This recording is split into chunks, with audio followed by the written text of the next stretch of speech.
Dear students, today we will proceed on irrotational motion. For the same, in last lecture, I have told you about Green's theorem and some of its implications. Now, continuing the same chapter or the same topic, irrotational motion in two dimensions. This is in fact irrotational motion in two dimensions. I am going to tell you some new aspects and some new theorems. The first of all, we are taking the definition, what do we mean by flow and what do we mean by circulation.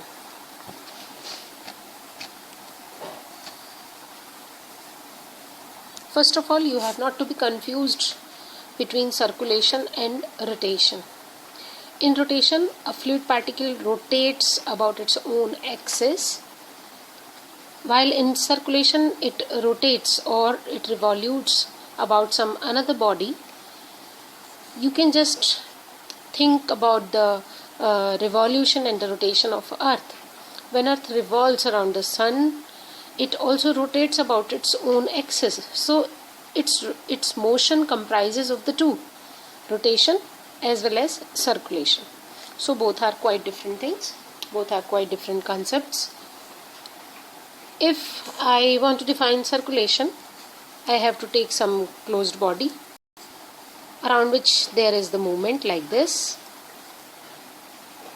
and at this body, suppose I take a point on it, and at this point let q be the velocity and dr is the line element of this surface.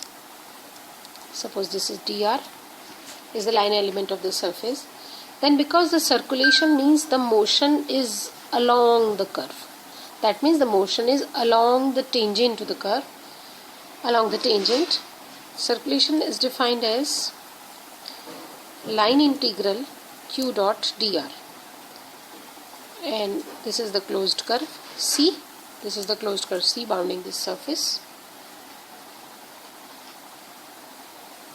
C is closed contour and q is velocity at a point of it. When I define circulation in this way, naturally this is anti-clockwise. So it is in counter-clockwise direction or in anti-clockwise direction. Otherwise, if it is in clockwise direction, we will take the symbol negative with it. So this is definition of circulation. And you can very well see that what is the dimension of this is called gamma. What is the dimension of gamma? Because the dimension of velocity vector, dimension of q into dimension of dr.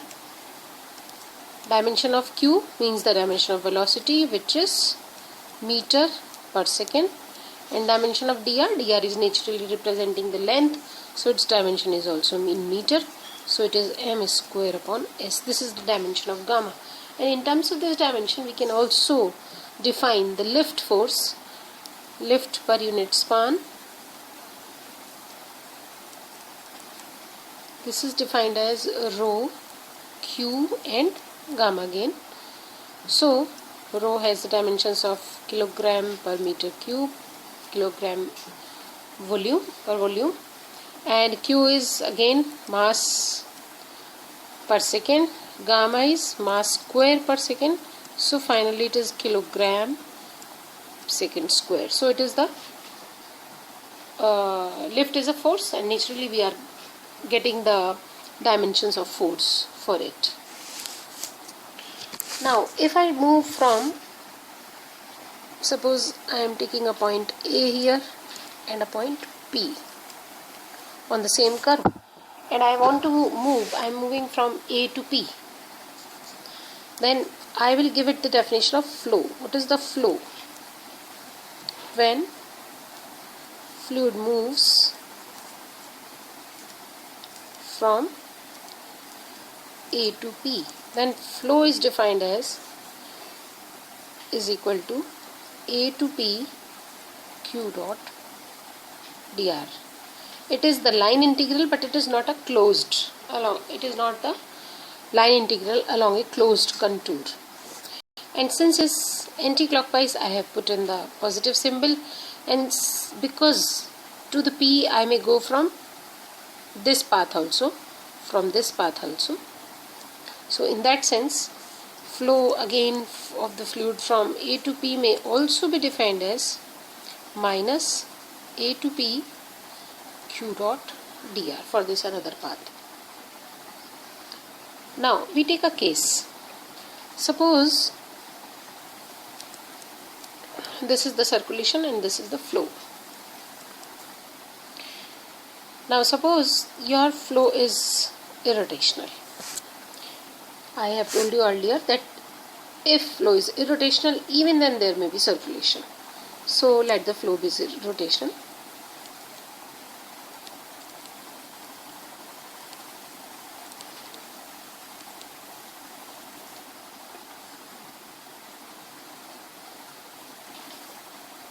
Then we know irrotational. Then if the flow is irrotational, curl of Q is 0. And this implies there will exist a single valued velocity potential, say phi. Actually, there may exist a single valued potential or multiple valued potential. I am taking the case of a single valued potential such that Q is equal to minus delta phi. So what happens for the flow? Flow along the curve AP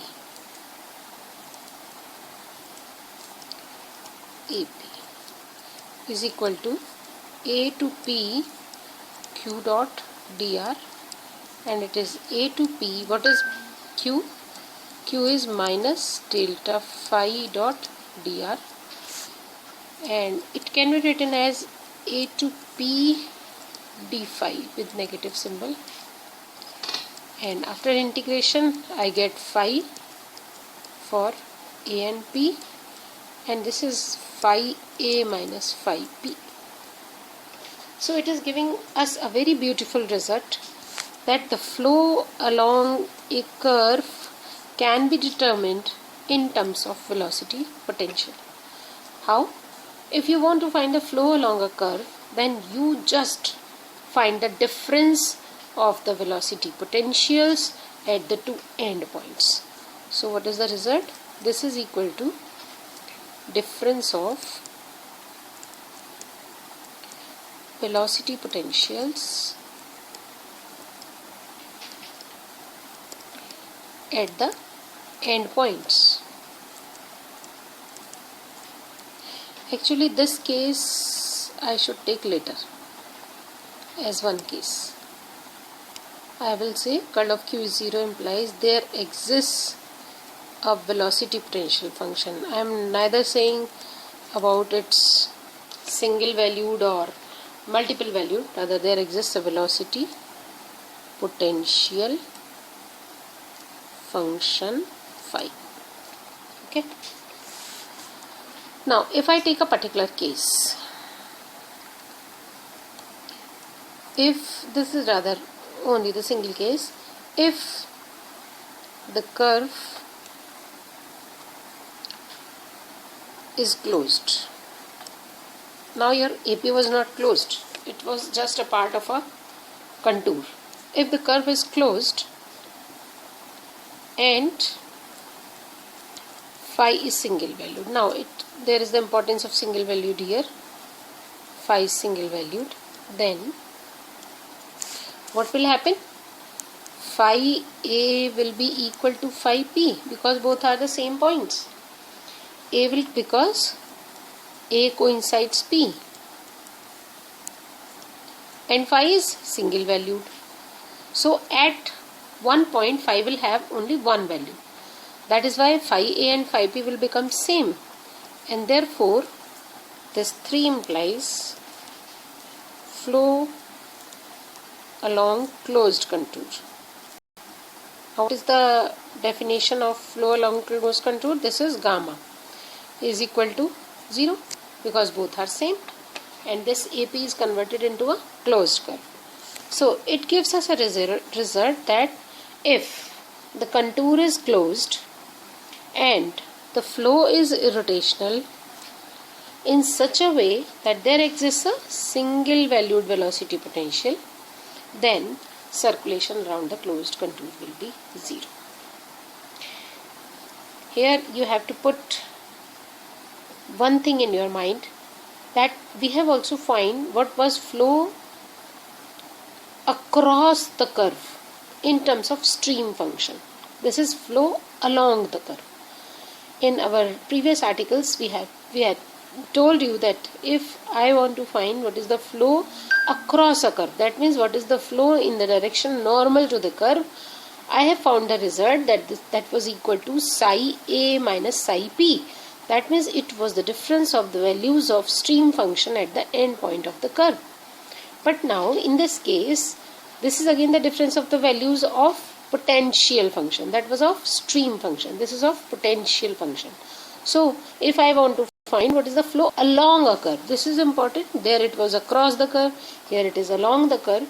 So the flow along the curve may be determined in terms of velocity, potential function, and it is equal to the difference of the two values at the end points. Now another result, which is another important result, is that if your curve becomes closed, and secondly, this is one condition, curve is closed, this is second condition, phi is single valued, and the presence of phi shows that your flow is irrotational, so that is understood. But the important thing is that phi should be single valued, and in such cases, if your phi is single valued, then your flow along closed contour will be 0. This will be 0. This is the important. Though there are situations that if your velocity potential is not single valued, rather it is multiple valued, there may exist the closed curves along which circulation is 0, but there may also exist the closed curves along which the circulation is not equal to 0. So this is the difference between the multiple valued phi and single valued phi. Now we come to a theorem in which we will use this definition, and that is the Stokes theorem. Actually, Stokes theorem is in vector calculus. You might have read it in vector calculus, but here we will find the solution or the proof of Stokes theorem regarding the fluid motion. So first of all, I am writing the Stokes theorem regarding the fluid flows, and then I'll start with the statement of it, general matters or general field of vector. Okay, so what we say in the Stokes theorem regarding the fluid flows, that let q be the velocity vector at a point in the flow domain,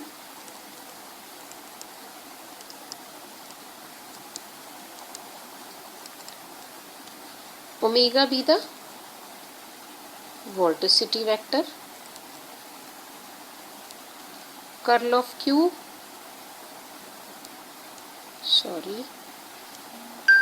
it is curl of q representing the rotational motion. Let S be the surface containing P means the point, Q be the velocity at a point, say P. S be the surface containing P and bounded by a closed curve or contour C. Then I also take N. N is the unit vector along outward drawn normal to S.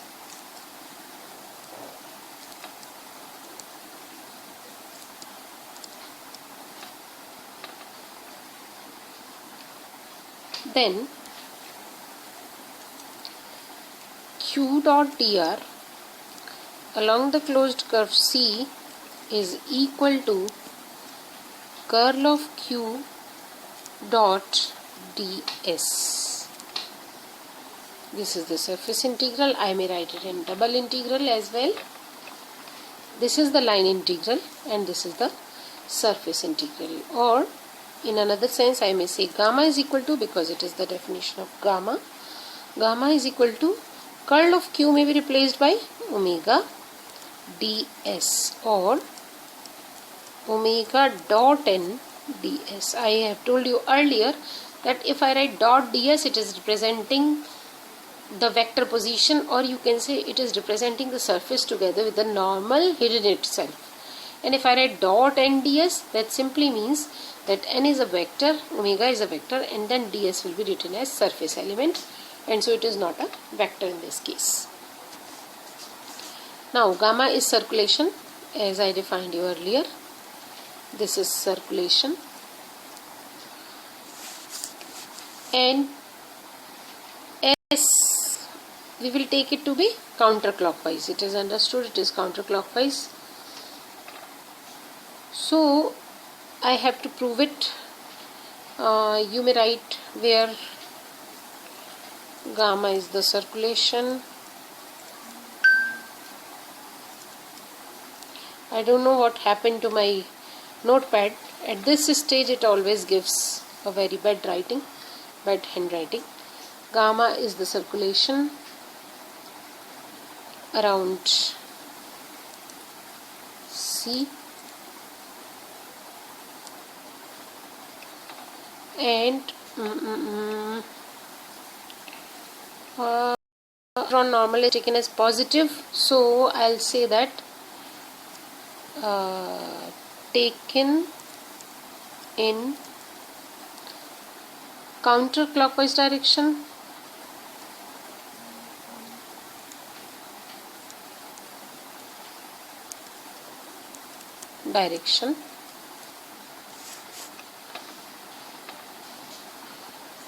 Okay.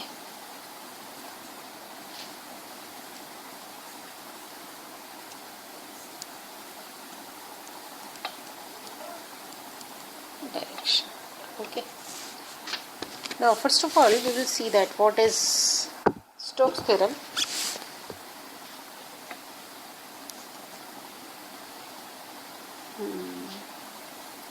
I'll come to the next page.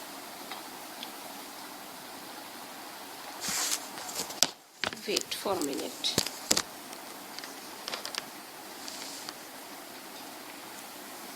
Stokes theorem in its general sense.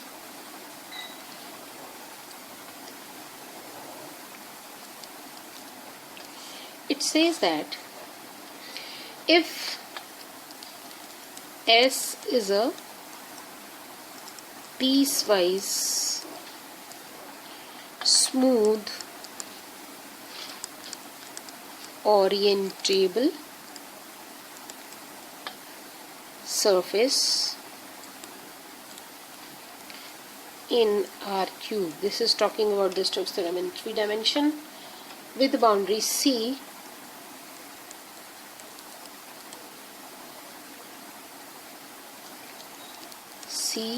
in positive direction,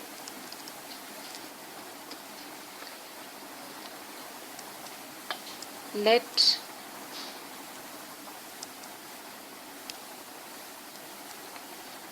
F be a field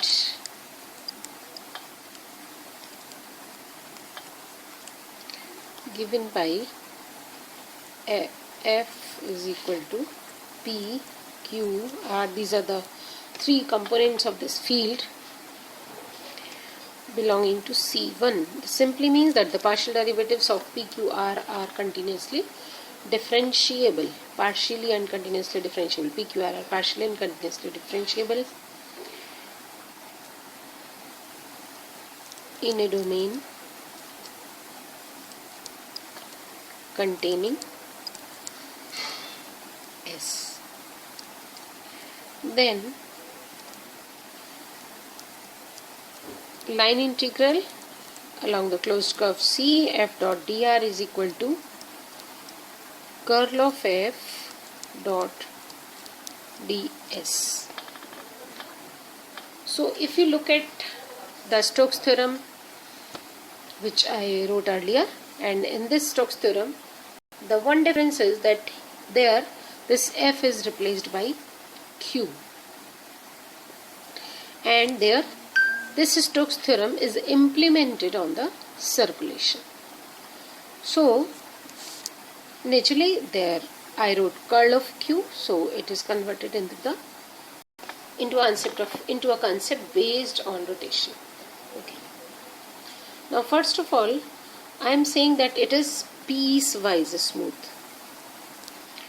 It simply means that if your surface, actually when our surface is a flat surface, then also, and if our surface is a curved surface, then you may imagine it to be a collection of pieces which are glued together, but even then every piece is smooth, so that overall surface may be considered as piecewise smooth. So the pieces may be glued to each other, each and every piece is smooth, and our overall surface is smooth. This is taken just because of the shape of the surface, because you are not restricted to any surface. You are restricted just to the surface which should be piecewise smooth. Secondly, there is a word orientable.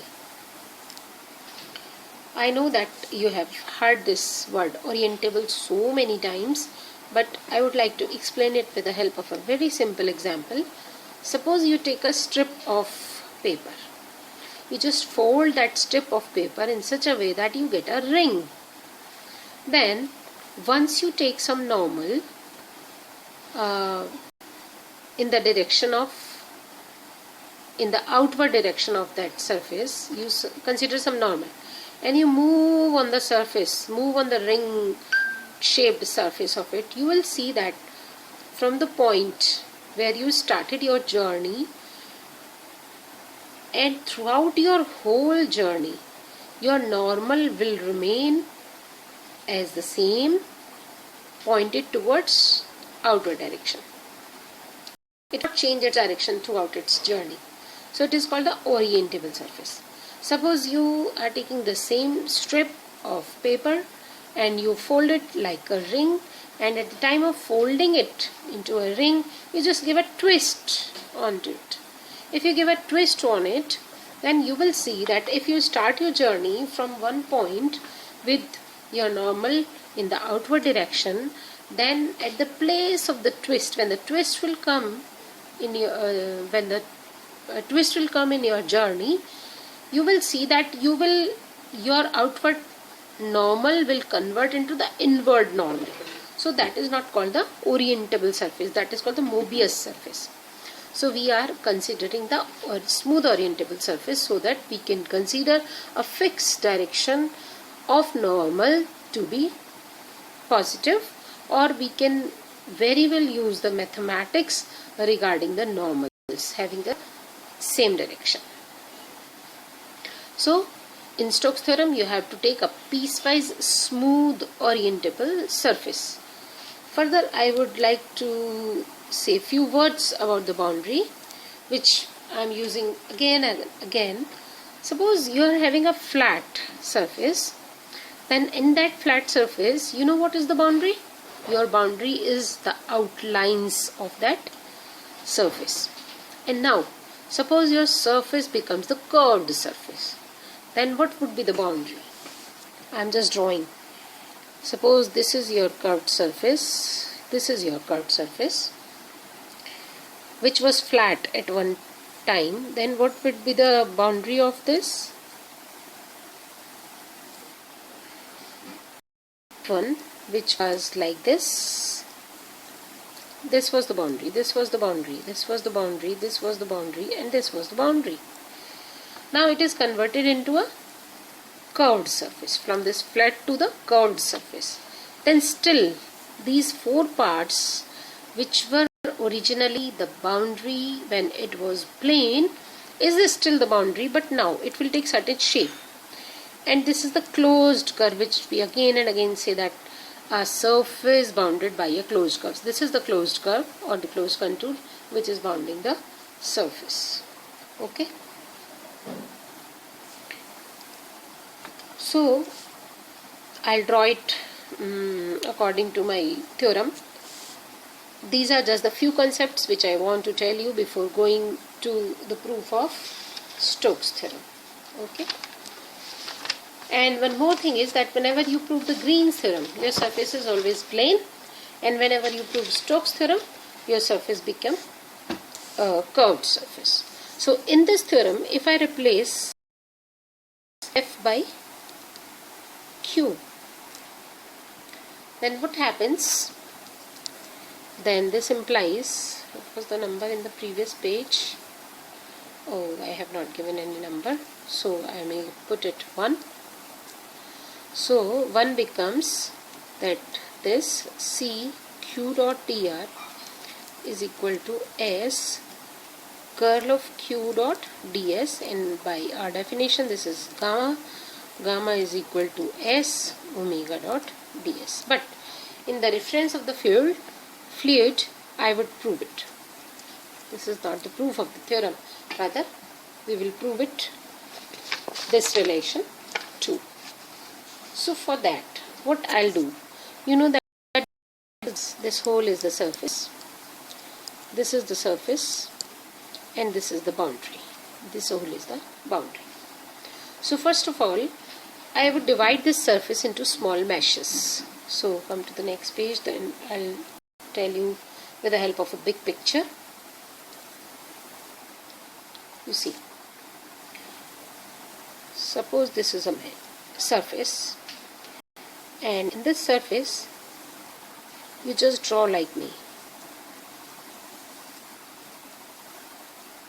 Take 4 strips. This is just the technique to draw. You may use your own way to draw the picture.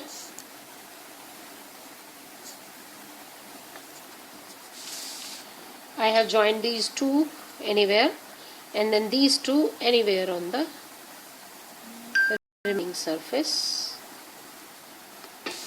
and then you just try to, you see, this is a parallelogram type shape.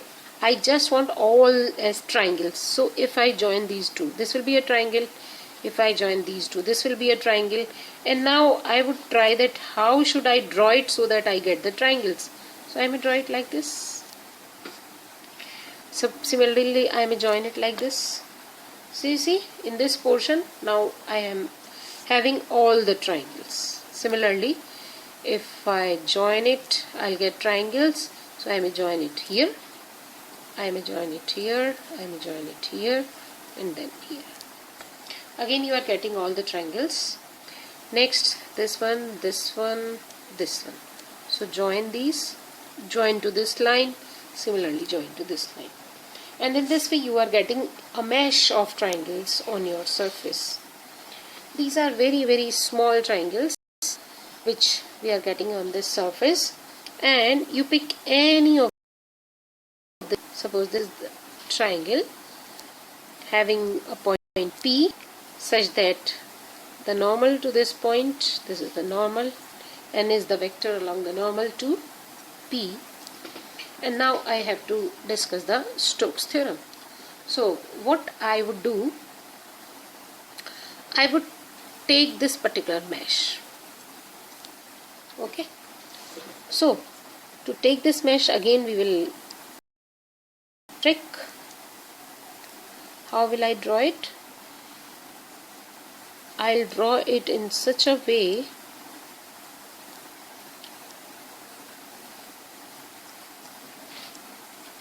I'm just telling you.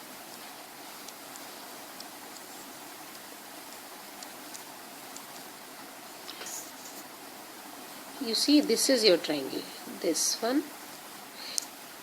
This is not necessary to join this here, to meet it here, and this one.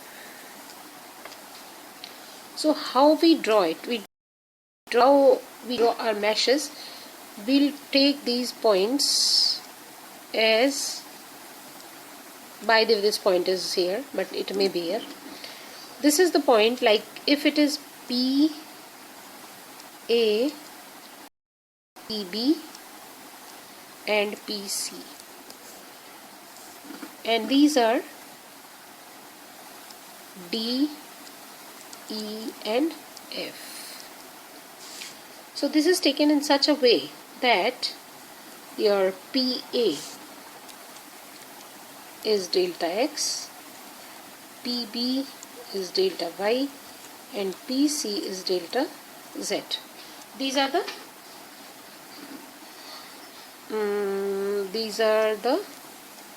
these lengths PA, PB and PC. Now I have chosen the point in such a way that the coordinates of D will be, it is halfway here and halfway here, yani ki this is delta X by 2, delta Y by 2.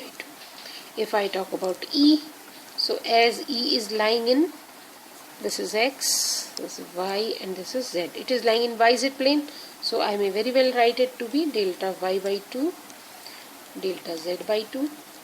And as F is lying in XZ plane, so F is X is X by 2 and Z by 2. So these points are chosen in such a way that you get these type of coordinates over here. Further, suppose this line of the triangle, which is this one, this line is making an angle alpha with x-axis. This line is making an angle beta with y-axis, and this line is making an angle gamma with z-axis. So what I do, I may write certain relations like PA, which is your delta x. PA is delta x. P will be AB cos alpha because it is a right angle triangle. Similarly, delta Y will be AB sin alpha. Similarly, you can see here PA, this was PA, P was delta X, this was PB, PB was delta Y. Now this PB may be counted in terms of this beta also.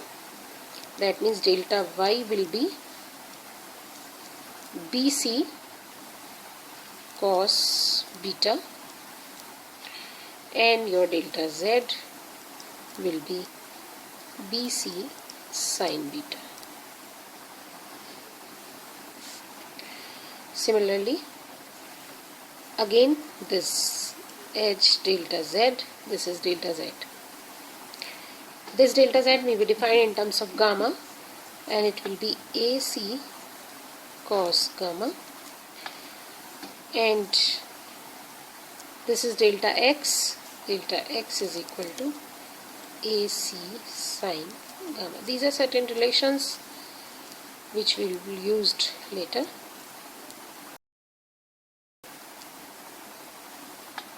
It is up to 2, so now it is 3.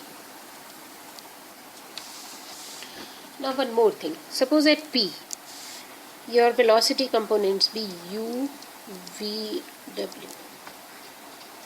So what would be the velocity here? U at A, it will be U plus delta U delta X dx for the X component, and V delta V delta X dx. Why is it so? Because along this line a fluid particle travels a distance delta x. There is no variation in y component. So these will be the velocity components here. I will bother about the velocity components at this point and at this point. And because it is lying in xy plane, I am giving it a name uxy. The reason being that it is in the direction of x, so I am writing it as u.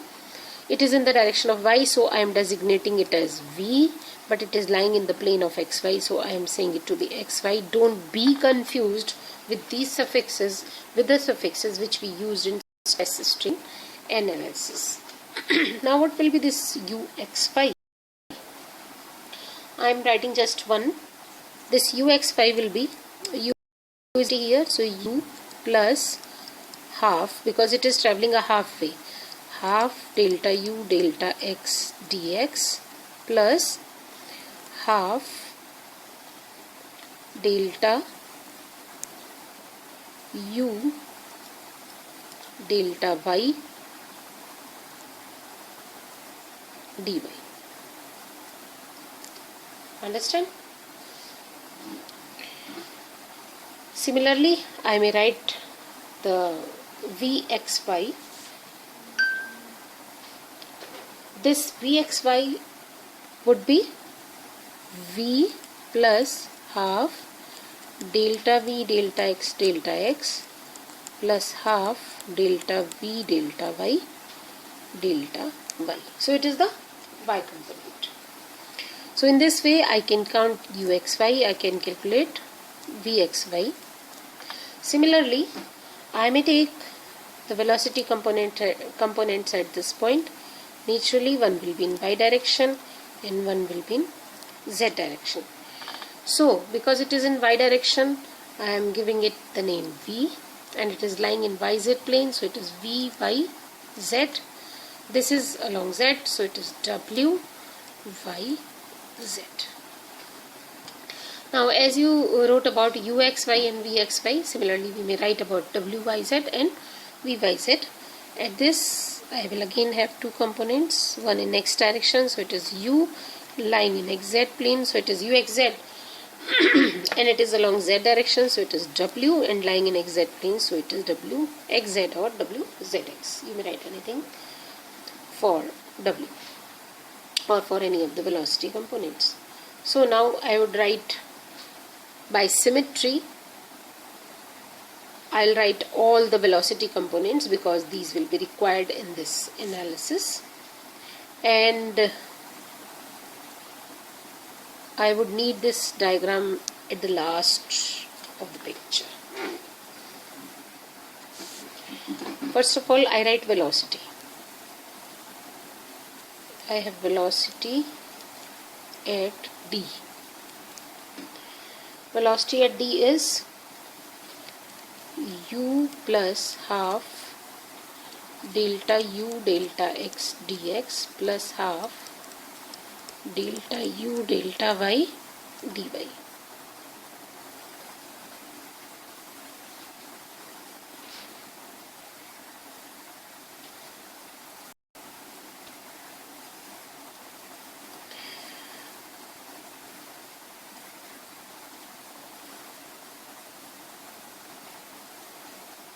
Okay, and I denote it by uxy.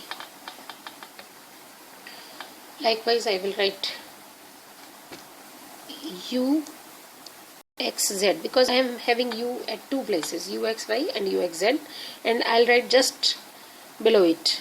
This will be u plus half because it is x and z, so delta u delta x dx half of delta u delta z dz. I am just writing by symmetry, otherwise you may calculate it very well. Then this is u of xz. Okay, then I'll write v of xy. V of xy will be v plus half delta v delta x dx plus half delta v delta y dy. Likewise, I have v of yz, so it will be v plus half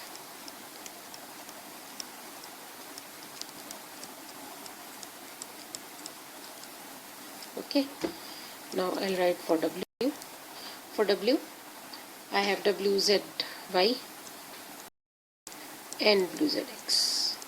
Wzy will be w plus half delta w delta y dy half delta W delta Z dz. W plus half delta W delta X dx and half delta W delta Z dz. So these are the velocity components involved in this motion. Now what we do, you have to find the so I count the circulation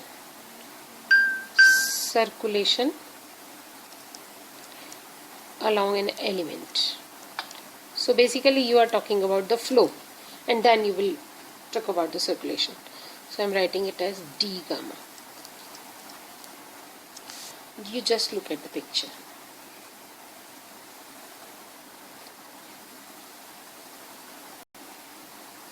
In this picture,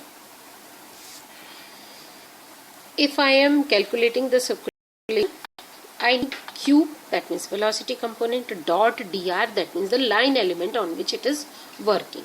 Okay, and if I take it in clockwise direction, I will take it negative, and if I take it in anti-clockwise direction, I will put a negative symbol. I will put a positive symbol. Okay, so this is alpha. This will also be alpha. Now, this is u and v, which is of 90 degree. This is of 90 degree. This will again be alpha. You see that if I calculate the circulation regarding this velocity component, regarding ux, y, then I take velocity component, yani ux, y, and I will multiply it with the line element. What is your line on which it is working? It is working on AB. So it will be uxy. It's resolve part along AB. So either you can resolve it like this by taking cosine of this angle, but it is clockwise. So you will write minus uxy cos alpha, or you take in anti-clockwise direction, and in that case you have to take this complete angle, Then in that case you may put positive symbol uxy cosine of this angle and AB. Understand? I am coming to the next one. You may be clear with this. This is your velocity component. This is your xy. I have to resolve it. I have to resolve it along AB. Relation around this closed triangle A, B, B to C and C to A. I'll come back to A. Okay.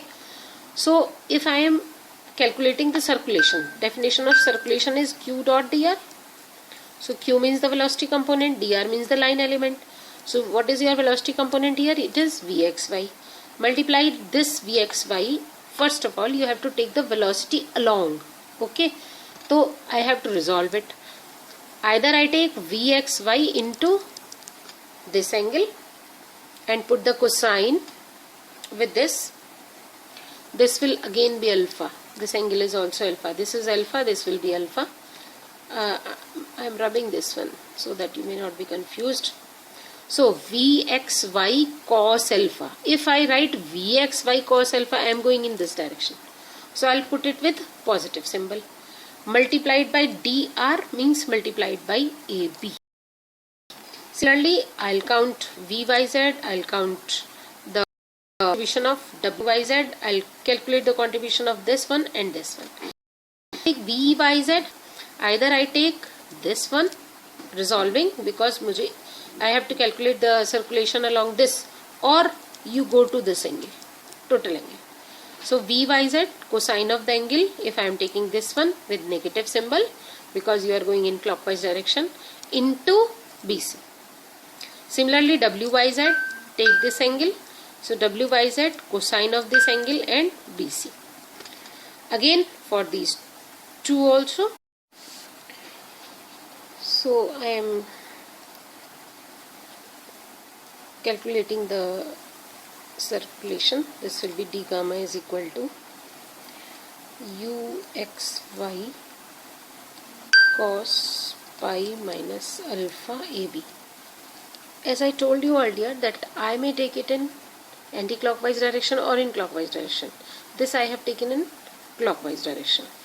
anti-clockwise direction. That is why I have put in here positive symbol. Otherwise I may also write it as, if I take it in clockwise direction, I may also take it as minus uxy cos alpha ab. Okay.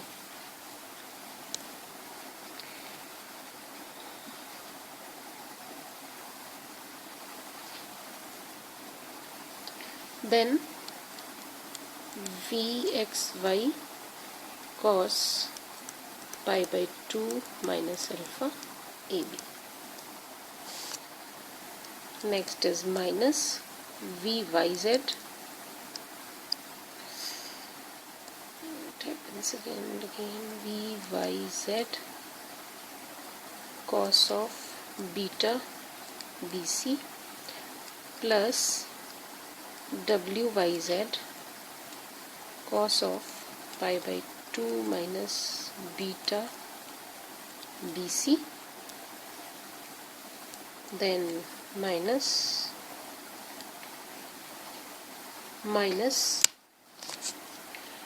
wxz cos gamma ca plus this is y, vyz cos pi by 2 minus gamma ca. You can very well calculate this circulation from the figure, or just writing the first two terms, you may write it in symmetry. In first two terms you are taking the suffixes xy, so you have to take u as well as v. Then you have to take vw and then w. That should be u. This is u. Sorry. This is u. This is wx z. This is wx z. So it is u x z. Now solve it and get minus uxy. In place of cos alpha ab, I may put dx from the previous relation. This will be sin alpha ab, and this sin alpha ab is dy. So vxy dy, again cos beta bc minus vyz dy, then wyz, this will be dz minus wxz cos gamma ca. Cos gamma ca will be dz, this will be dz plus uxz, this will be sin gamma ca. Sin gamma is dx. So in this way you may write it. Now you make the combination of these two. That means uxz minus uxy dx. Then you make another combination of v. This is dy. This is also dy. vxy minus vyz dy. Then take these two. wyz minus wxz dz. And if I solve these two from the previous sheet, you will see that you will be left with half of delta u delta z dz minus delta u delta y dy. Likewise, it will be half of delta v delta x dx minus delta v delta z dz. यहाँ पर dx छूट गया है, it is dy plus half of delta w delta y minus delta w delta, it is delta w delta y dy minus delta w delta x dx dz. Again calculate, multiply this dx dz and then calculate the parts of dx dz. As this is dx dz, this is dx dz, I'll write them together. Half of delta w delta x minus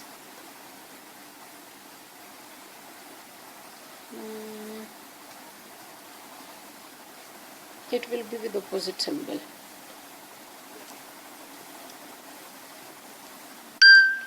Delta u delta z minus delta w delta x. Yes, this is dx dz. Similarly, I'll get half of delta v delta y minus delta u delta x dx dy plus half of w delta w delta y minus delta y delta z delta v delta z. This will be delta v delta z dy dz. Now write it as uz wx I vy ux j wy delta v delta z k half of dx. In fact, this will be half of dy dz I half of dz dx j and half of dx dy k. I should check it. Dx dz uw should be with dx dz.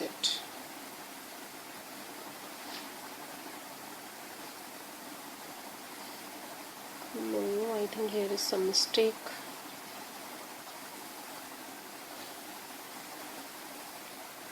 Because if it is dx dz, u and w.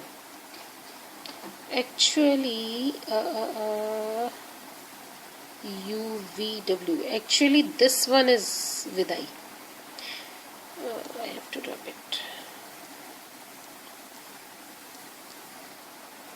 Yes, in actual, I have to write VW with I and then J. In J there should not be V. So this is J and this is K. Now it is okay.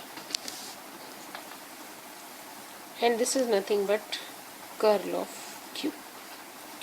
And this is nothing but ds for that triangle. This is for the surface area of the triangle, the boundary of the triangle. Okay. Or you may write it as omega dot ds. Now, one interesting thing which we have to see in the figure is that you are having this type of mesh, you are having this type of mesh, this type of mesh.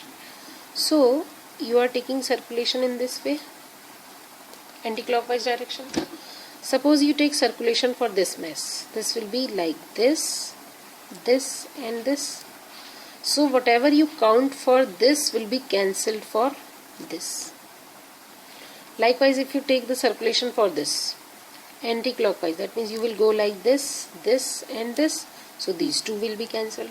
In the same way, on whole the meshes, because you have meshes, such type of triangles, on whole the meshes, when you calculate the circulation, suppose you take on this triangle, this will be cancelled with this, then this, then this. So what will happen, that the circulation will remain only along these boundaries, only along the boundaries of this side of boundary of a triangular portion, this type. Otherwise all other will be cancelled with each other.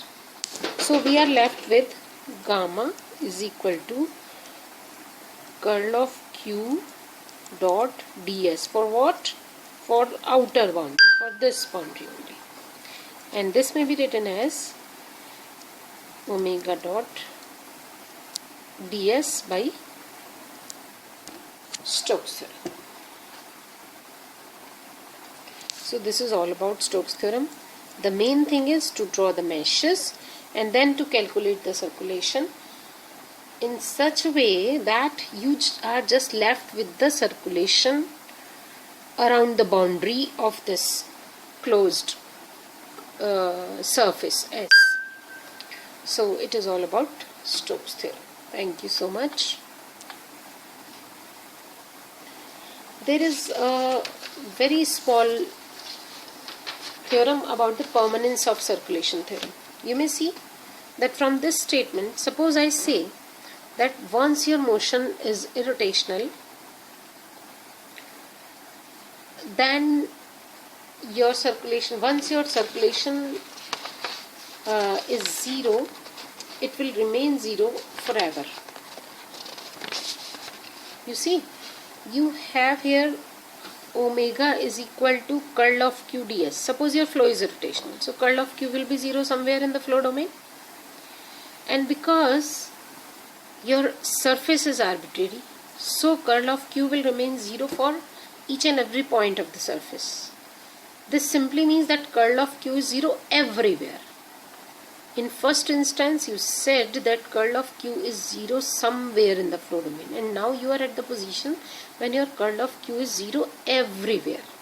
This simply means that your omega, your gamma defining the circulation is also zero everywhere.